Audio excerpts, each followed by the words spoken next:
Today, the galaxy had learned that humanity was dangerous, and so the galaxy watched.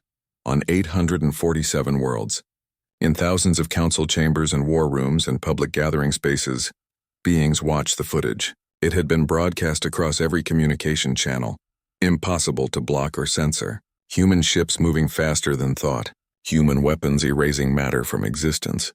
The moon, that simple gray sphere, opening up to reveal a fortress beyond imagination. 600 coalition ships destroyed in less than 20 minutes. President Seogen sat in his office in Geneva, watching the same footage for the 100th time. He was a diplomat, not a soldier. He had spent his entire career trying to find peaceful solutions to problems. Now he was watching humanity's military destroy some of the most powerful vessels in the galaxy, and he did not know whether to feel proud or terrified. "The calls are coming in," his assistant said from the doorway. "Every nation wants to know what happens next. The people are celebrating in the streets, but the military leaders are worried. They say the coalition will not forgive this." Seogen nodded slowly. "Get me a line to the Coalition Council. It is time we had a real conversation." Across the galaxy, in a hidden monitoring station orbiting a dead star, observer Hajun reviewed his data. He had been embedded in coalition intelligence for 12 years, passing information back to Earth whenever he could. He was human, but the coalition did not know that. They thought he was a Rendaki, one of the conquered species that served them faithfully. The security was not as good as they thought. Hajun pulled up classified files, documents that showed how the coalition really worked. Their military doctrine had not changed in 3,000 years. Their weapons were powerful but predictable.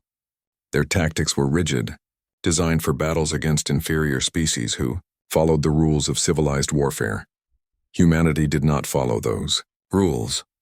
He compiled everything into a single data packet and sent it to Earth through channels the coalition did not even know existed. Then he started his real work, finding out how the coalition planned to respond. The emergency session of the Galactic Council was chaos. In the Great Chamber, species that had not raised their voices in centuries were shouting. Some demanded immediate retaliation, others urged caution.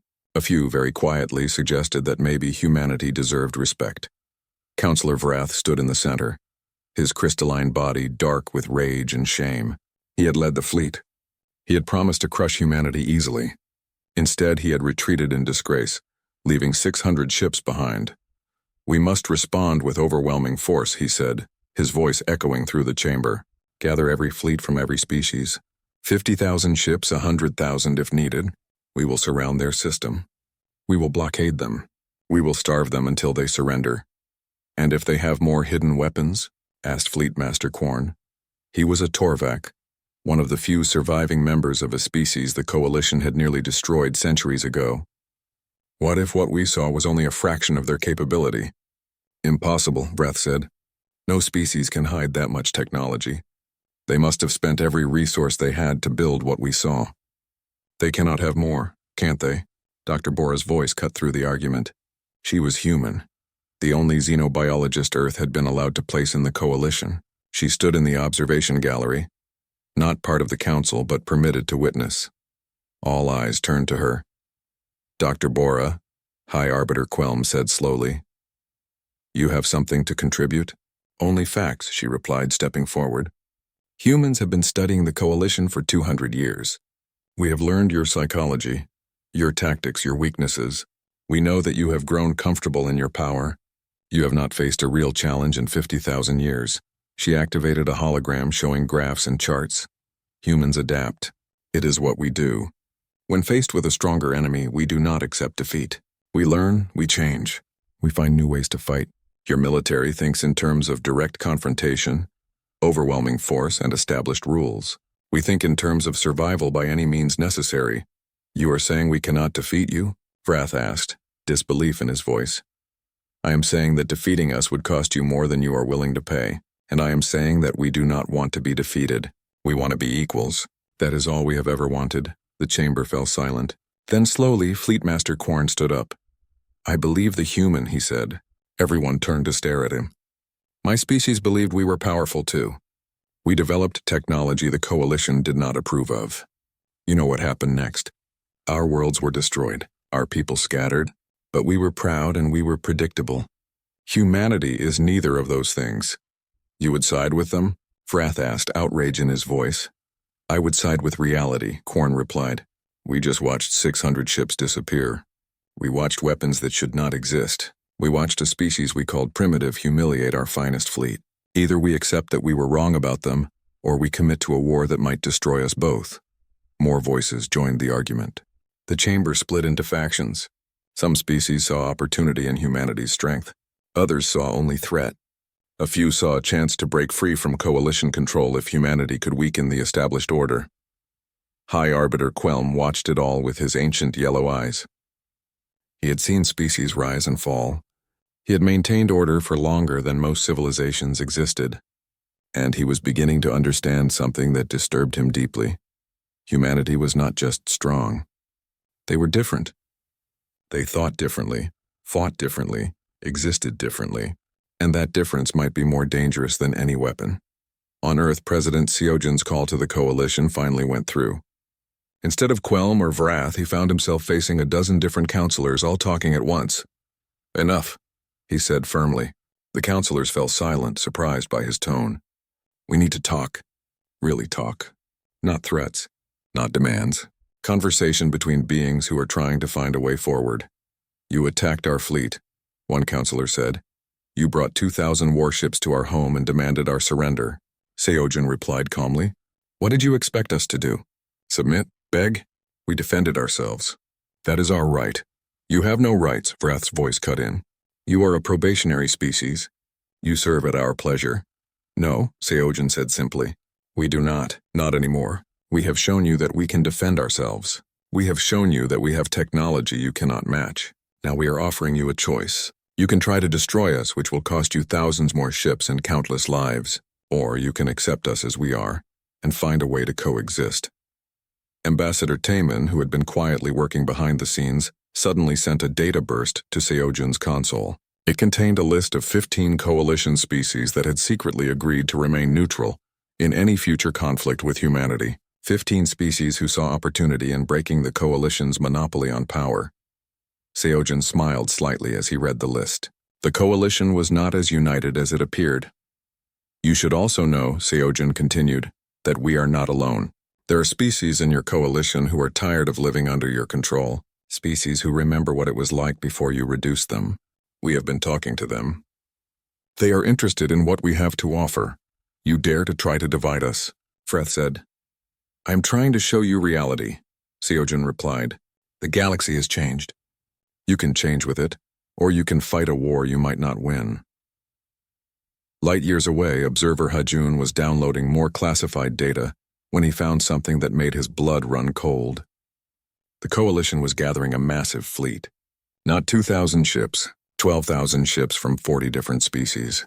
They were planning an assault that would dwarf anything ever seen before. He immediately sent the information to Earth through the secure channel. In the intelligence center, Sub-Commander Mirai received the data and ran to find Admiral Taeyang. Sir, Hajun sent this. The coalition is mobilizing everything. 12,000 ships. They will be ready to move in 6 days. Taeyang looked at the data, his face grim. Get me General Doyen and Dr. Sora. If they want total war, we need to show them our final card. Dr. Sora arrived within minutes, Engineer Hyun right behind her. Is Project Prometheus ready? Taeyang asked. Dr. Sora nodded slowly. It is ready, but Admiral, if we use it, there is no going back. This technology, what it represents, will terrify them. More than the quantum disruptors? Taeyang asked. Much more, Hyun said quietly. The disruptors unmake matter. Prometheus controls the fundamental forces of the universe. We can create and collapse singularities at will. We can make black holes appear wherever we want and then make them disappear just as quickly. It is quite literally godlike power. Taeyang was quiet for a long moment. Then he looked at them both. Then we pray we do not have to use it. But if they come with 12,000 ships, if they try to overwhelm us with numbers, we show them why that will not work. Prepare Prometheus. Have it ready to deploy on my command. Across the galaxy, ships were moving. Alliances were shifting. Species were choosing sides, some with the coalition, some secretly with humanity, most trying to stay neutral and see what happened. High Arbiter Quelm sat alone in his private chamber, reviewing everything they knew about humanity. The more he read, the more disturbed he became. This was not just about Mility. The Great Council Chamber floated in the darkness of space. It was a massive station, larger than most moons. Inside, representatives from 847 alien species gathered under the dim purple lights. They had been meeting here for thousands of years, making decisions that shaped the entire galaxy. Captain Jiho stood at the entrance, his human uniform looking plain next to the colorful clothes and strange bodies of the aliens around him. He was tall for a human, with dark hair starting to show gray at the temples. His face remained calm, but his hands were tight fists at his sides. Ambassador Hana walked beside him. She was older, her hair completely silver, but her eyes were sharp and missed nothing. She had been speaking for humanity at these meetings for 15 years. In all that time, the aliens had never listened to anything she said. "Remember," she whispered to Jiho, "no matter what they say, we smile and stay quiet." Jiho nodded. He had heard the same advice 100 times. But today felt different. Today, something in the air made his skin feel cold. They walked through the enormous doors into the council hall. The room was so large that Jiho could barely see the other side. Thousands of aliens sat in circles that rose higher and higher like a stadium. At the center, a raised platform held the most powerful beings in the galaxy. The High Arbiter Quelm sat at the highest point. He was ancient, his body covered in scales that looked like old metal. Nobody knew exactly how old he was. Some said he had lived for 10,000 years. His eyes glowed with a soft yellow light as he watched the humans enter. Counselor Vrath sat nearby. He was a Velkarin, a species that looked like walking crystals. Light bent and scattered through his body, creating small rainbows. But there was nothing beautiful about the way he looked at humans. His contempt was clear. "Ah, the humans arrive," Vrath said, his voice echoing through the chamber. "How generous of them to grace us with their presence." Laughter rippled through the chamber. Jiho felt his jaw tighten, but Hana touched his arm gently. "Not yet," the touch said. "Not yet." They reached their assigned spot, a small platform near the floor.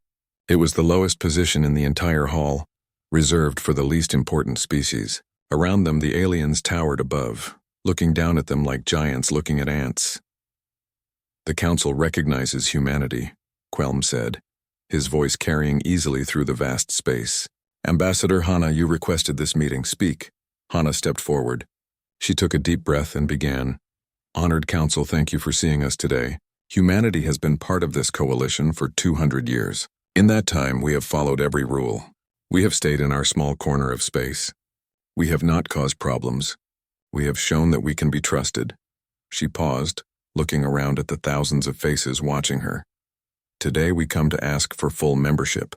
We want the same rights as other species. We want to vote on decisions. We want access to the trade routes. We want to be treated as equals." Silence filled the chamber. Then slowly laughter began. It started small, just a few chuckles here and there, but it grew louder and louder until the entire hall was filled with the sound of alien laughter. Vrath stood up, his crystal body flashing with bright light. "Equals," he said, his voice dripping with mockery. "You think you are our equals? You barely discovered fire when we were traveling between stars. Your entire civilization is younger than my personal library. You live for mere decades while we measure our lives in centuries." More laughter. Jiho felt heat rising in his chest, but he kept his face neutral. 200 years, another counselor called out. "You have been in space for 200 years. We have maintained peace for 50,000 years. What could you possibly offer us?" Hana opened her mouth to respond, but Quelm raised one clawed hand. The chamber fell silent instantly. "Ambassador Hana," he said slowly, "the Council appreciates your dedication, but humanity is not ready for full membership. You are still learning. You are still growing. Perhaps in another 500 years we can discuss this again." "That is not acceptable," Jiho said suddenly. The words came out before he could stop them. Every eye in the chamber turned to him. The temperature seemed to drop several degrees. Hana looked at him with wide eyes, shaking her head slightly. "I apologize," Quelm said, his voice dangerously soft. "Did you just interrupt this council, Captain?" Jiho knew he had made a mistake. But he was tired of being treated like a child, tired of the smiles and the patience that hid pure contempt. "I speak out of turn," Jiho said, "but I speak truth. 500 years is not reasonable. We have proven ourselves. We have done everything asked of us. How much longer must we wait? Frath moved forward, his body blazing with light. You dare speak to this council with such disrespect? Perhaps humanity needs to be reminded of its place. Before anyone could respond, alarms began blaring throughout the chamber. Red lights flashed along the walls. A hologram appeared in the center of the room, showing a map of the galaxy. On the edge of the map, far from Earth, several human ships were highlighted in red. They were in restricted space, areas that humanity was forbidden to enter.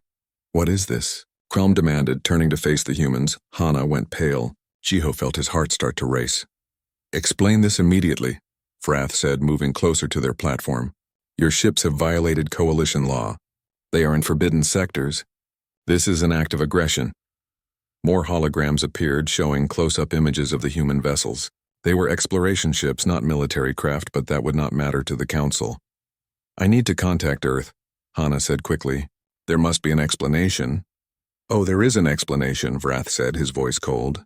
Humanity is testing us, seeing how far they can push before we respond. This is typical behavior from primitive species. Quelm raised his hand again and the chamber fell silent. Ambassador Hana, Captain Jiho, you will return to Earth immediately. You have 7 days to explain these vessels and recall them. If you do not comply, the Coalition will take corrective action. The way he said corrective action made Jiho's blood run cold. And what does that mean? Jiho asked, Quelm's yellow eyes fixed on him. It means we will correct your mistakes for you, Captain. We will ensure humanity learns its place in this galaxy. Do you understand? Jiho understood perfectly. It was a threat. Do what we say, or we will make you do it. As they were escorted out of the chamber, Jiho heard the council members talking among themselves. The words subjugation and correction floated through the air. Some suggested sending a fleet to Earth immediately. Others argued for patience. Outside the chamber, Hana grabbed Jiho's arm. What have we done? She whispered.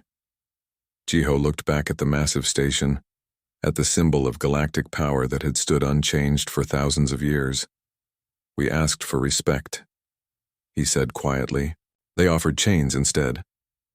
As their small ship pulled away from the station, heading back toward Earth, neither of them knew that everything was about to change. The galaxy had maintained its order for 50,000 years, but they had never faced a species quite like humanity before. And humanity had been preparing for this moment since the day they first looked up at the stars. The journey back to Earth took 3 days. Captain Jiho barely slept during that time. He kept thinking about the Council's words, about the anger in Councillor Vrath's voice, about the way the entire chamber had laughed at them. When their ship finally entered Earth's orbit, Jiho saw something that made him sit up straight. Dozens of military vessels were moving around the planet, more than he had ever seen before. They were not the old defensive ships that usually patrolled. These were newer, sleeker, and they moved with a purpose that sent chills down his spine. They knew, Ambassador Hana said quietly, looking at the same display. They knew this would happen. Before Jiho could respond, a transmission came through. Admiral Taeyang's face appeared on the screen. He was a broad-shouldered man with a scar running down his left cheek, a reminder of the early days of space exploration. Ambassador Captain, welcome home. Please dock at Station 7 immediately. We have much to discuss. Station 7 was not a civilian dock. It was a military facility, hidden on the dark side of the moon. Jiho had only been there once years ago. For classified briefings he was not allowed to talk about. An hour later, they sat in a conference room deep inside the station. The room had no windows, just gray metal walls and a long table. Admiral Taeyang sat at one end. Next to him was Dr. Sora, the head of Earth's research division. She was younger than Jiho expected, maybe 40, with sharp eyes that seemed to calculate everything. Commander Yuna stood by the door, her hand resting on her weapon. She was Taeyang's best tactical officer, known for her cold precision in battle simulations. Tell us everything, Taeyang said. Hana explained what had happened at the council. The mockery, the rejection, and finally the discovery of human ships in restricted space. When she finished, Taeyang and Dr. Sora exchanged a long look. Those ships, Jiho said carefully. They were ours, were not they? This was planned. Not planned, Dr. Sora said, her voice soft but firm, but necessary. Captain Ambassador, How much do you know about the oceanic discovery? Jiho frowned. The what? Dr. Sora stood and activated a hologram in the center of the table. It showed Earth's ocean floor with several bright spots marked in red. 160 years ago, we found something in the Mariana Trench. Then we found more in the Atlantic. And more under the Arctic ice. Structures, Captain. Ancient structures that were not built by humans or by any species the Coalition has told us about. The hologram shifted, showing images of massive metal objects covered in strange symbols. They looked impossibly old, yet somehow still functional. What are they? Hana asked, leaning forward. Weapons, Taeyang said flatly. Technology. Power sources. Things that should not exist. Built by a civilization that vanished millions of years ago.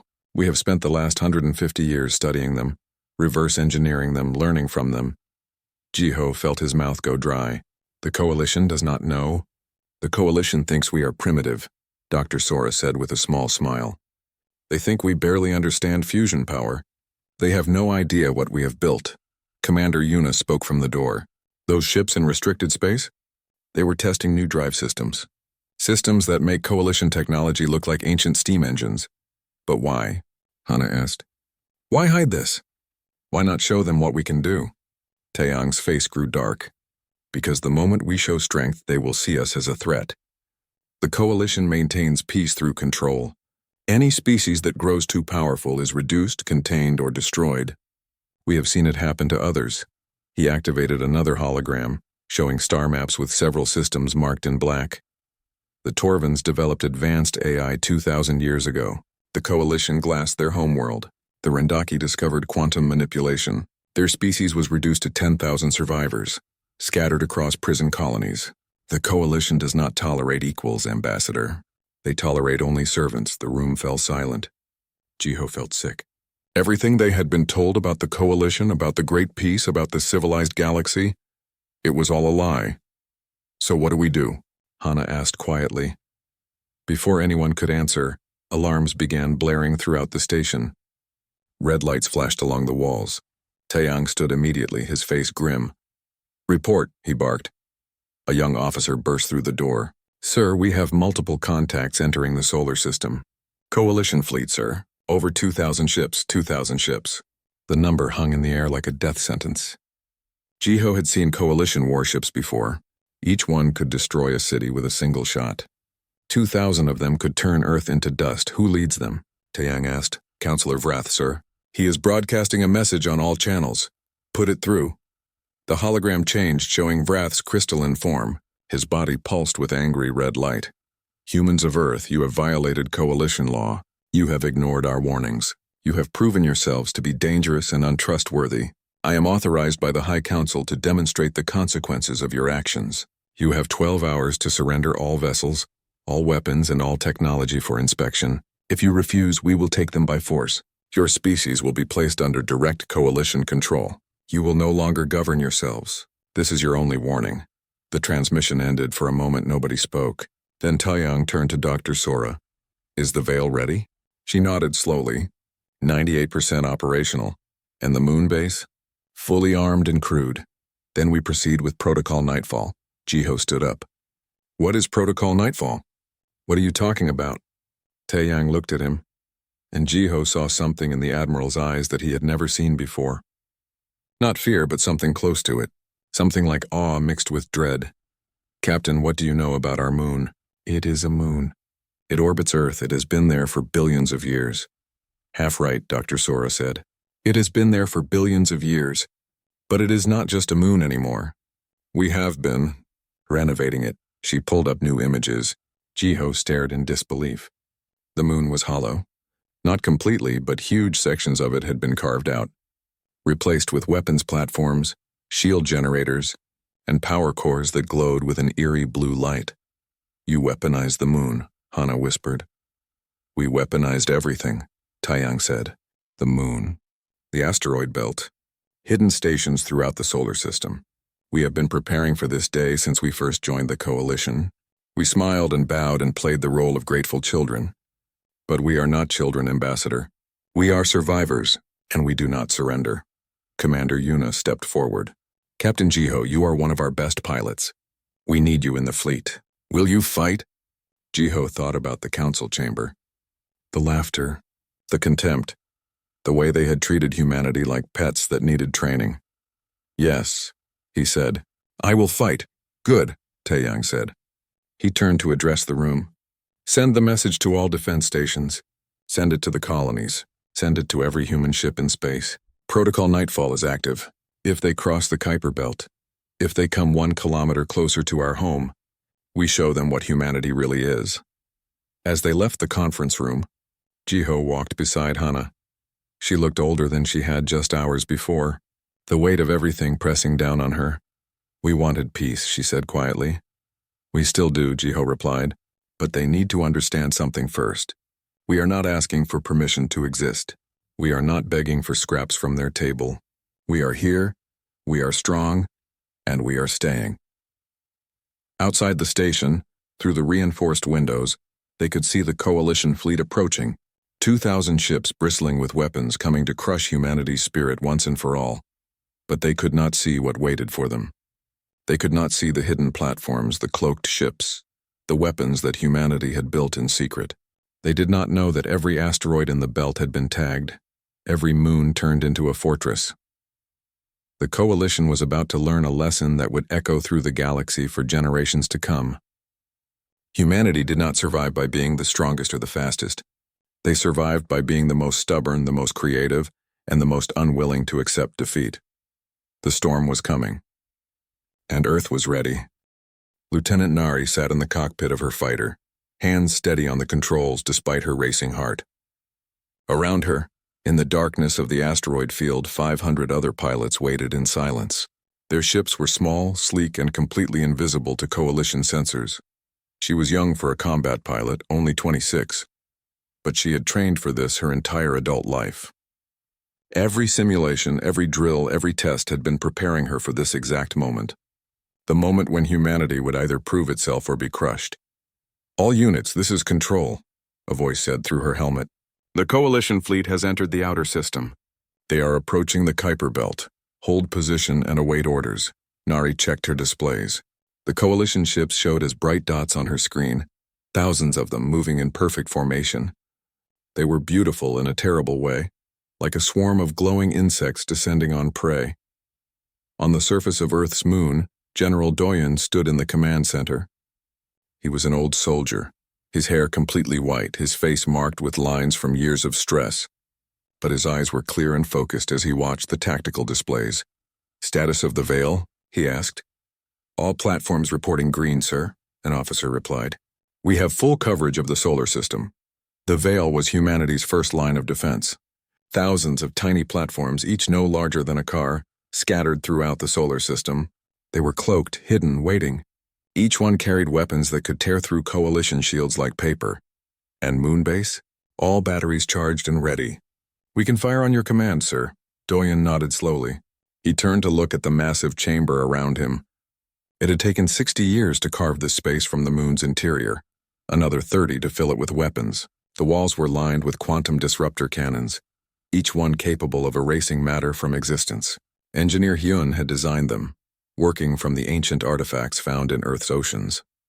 Hyun stood nearby now, watching his own screens.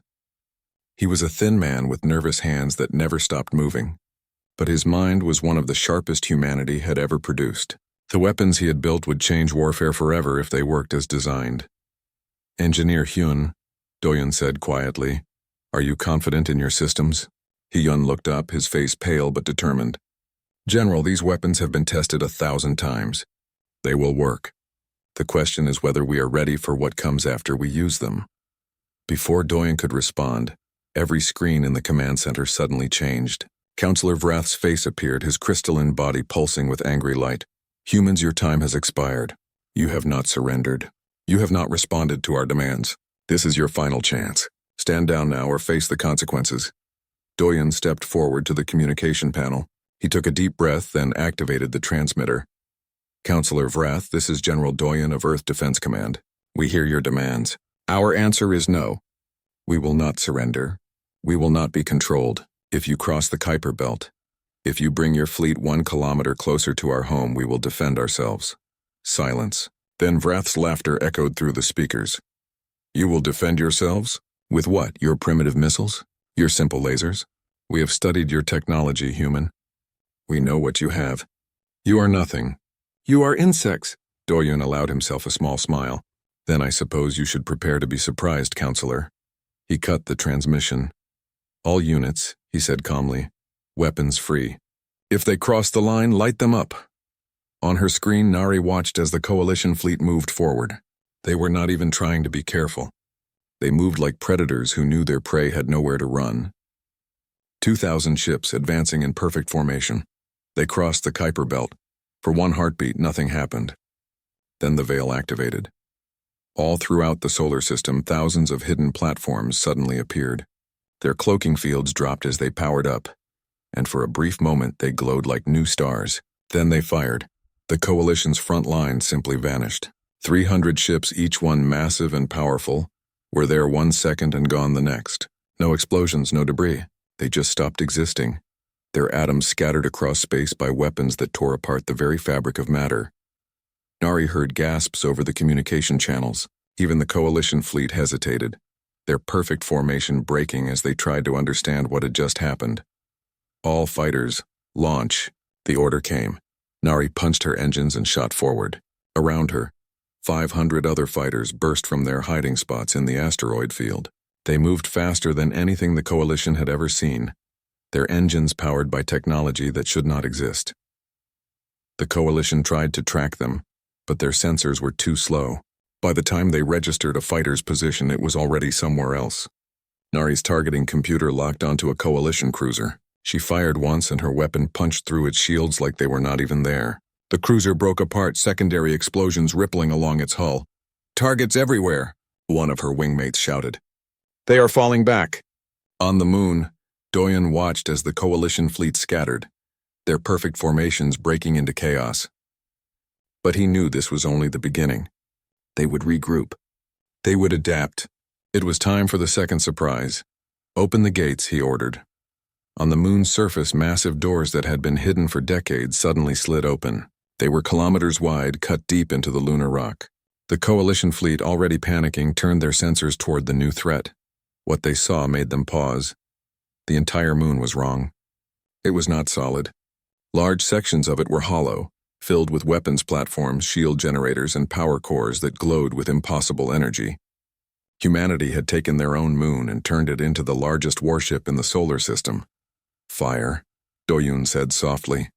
The quantum disruptor cannons fired. Beams of pure annihilation shot across space, each one aimed with perfect precision. They did not just destroy ships. They unmade them, broke them down to their component atoms, and scattered those atoms across the void. Another 300 Coalition ships ceased to exist. Counselor Vrath's voice screamed across all channels. Impossible. This is impossible. Where did you get this technology? How did you hide this? Sub-Commander Mirai, sitting in Earth's Intelligence Center, allowed herself a smile. She had been monitoring Coalition communications for years, feeding information to Earth's military, helping them understand their enemy. Now she keyed her own transmission. Did you think we were just sitting in our corner of space being good little children? Her voice rang out across every Coalition channel. Did you think we were weak because we smiled and bowed? We asked for membership, Counselor. We asked for respect. You offered us subjugation. We declined. The Coalition fleet was in full retreat now, trying to pull back beyond the Kuiper Belt. But Nari and her fellow pilots harried them every step of the way. They had trained for this, practiced for this, lived for this. Every shot was precise. Every maneuver was perfect. In the command center, Engineer Hyun was monitoring his systems. His hands had stopped shaking. His weapons worked exactly as designed, but as he watched ship after ship disappear from his screens, he felt something twist in his stomach. This was power. This was the kind of power that changed everything. General, he said quietly, we need to stop. We have made our point. Doyun looked at him. Have we? He turned back to the displays. The Coalition fleet had lost 600 ships. 600 crews, thousands of beings gone in minutes. It was a massacre. But if they stopped now, if they showed mercy, would the Coalition see it as weakness? Would they come back with even more ships? All units, cease fire, Doyun ordered. Let them retreat. The firing stopped. The human fighters pulled back.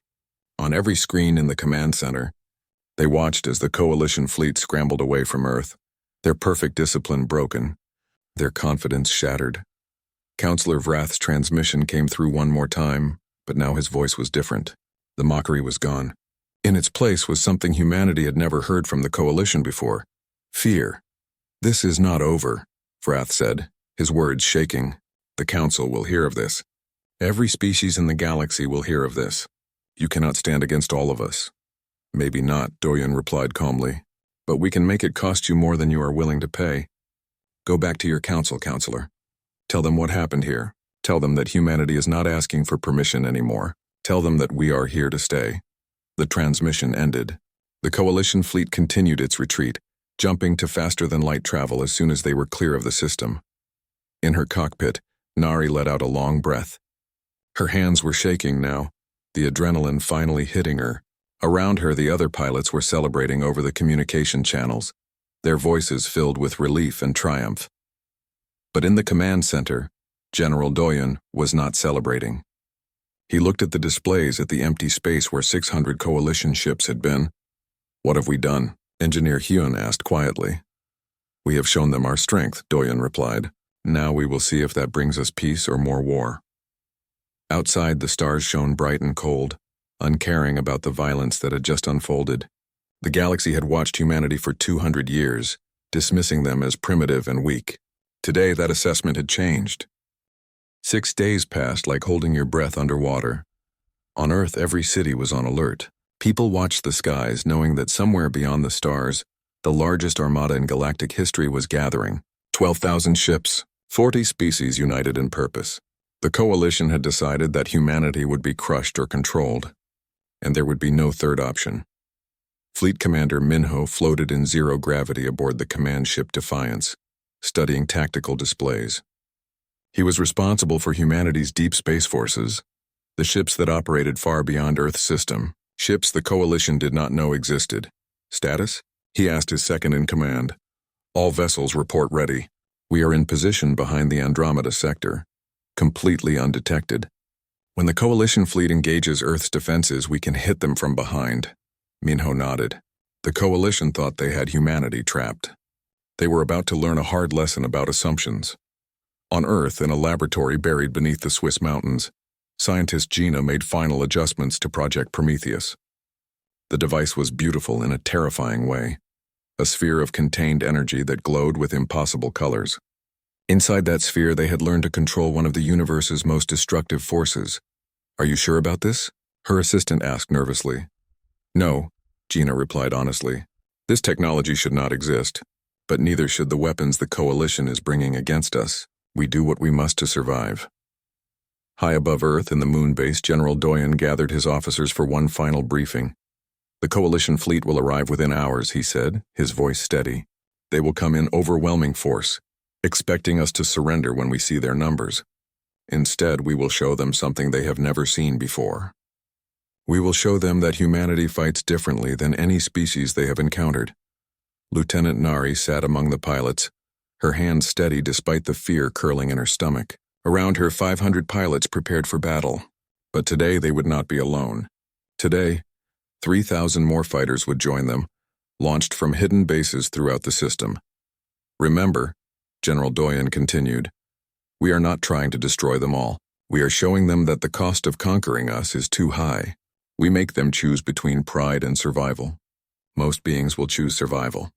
The sensors detected them first. 12,000 ships emerged from faster-than-light travel at the edge of the solar system.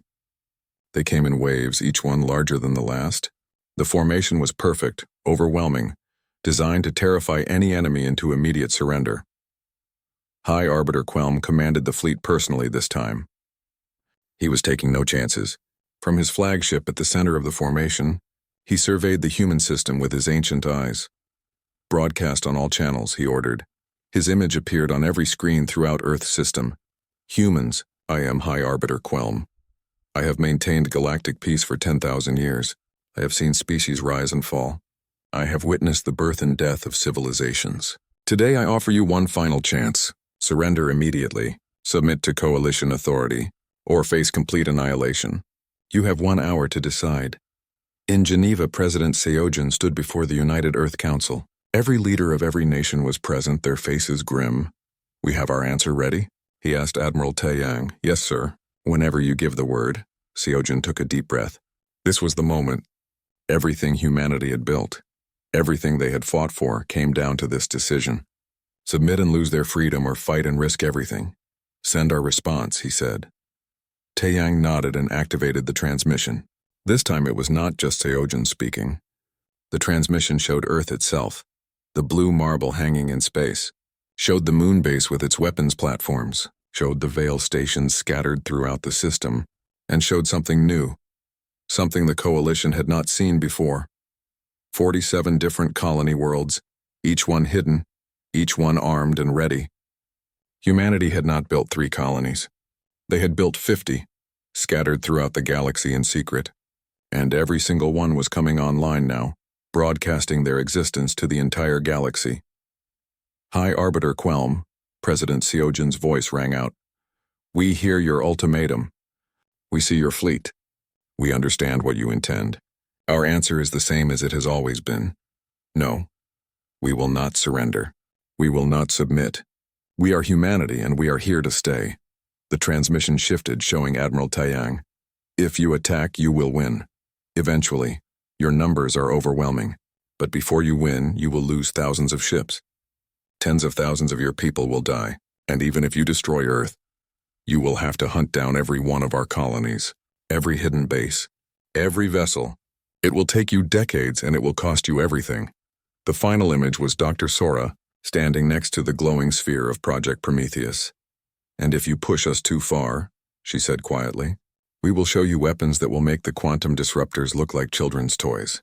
We have learned to control forces that even your oldest civilizations have forgotten. We do not want to use them, but we will if we must." The transmission ended. On the Coalition flagship, silence filled the bridge. High Arbiter Quelm stared at the displays, calculating odds and costs. He had not expected this.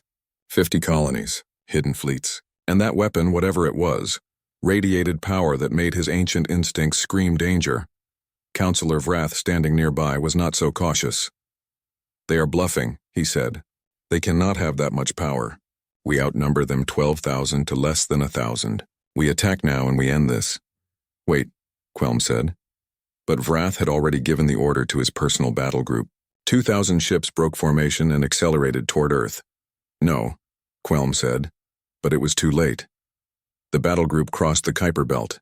Immediately, the Veil activated, but this time humanity showed new tricks. The platforms did not just fire weapons. They generated fields that disrupted faster than light travel, trapping ships in normal space. They created false sensor readings, making the Coalition ships fire on each other. They hacked into communication systems, spreading chaos and confusion. Lieutenant Nari and her fellow pilots launched. But today they were not alone. 3,000 fighters swarmed out of hidden bases like angry hornets. They moved in patterns the Coalition could not predict, using tactics that violated every rule of space combat. On the moon, General Doyen watched the battle unfold. Vrath's battle group was falling apart, ships colliding, weapons hitting friendly vessels, formation breaking down completely.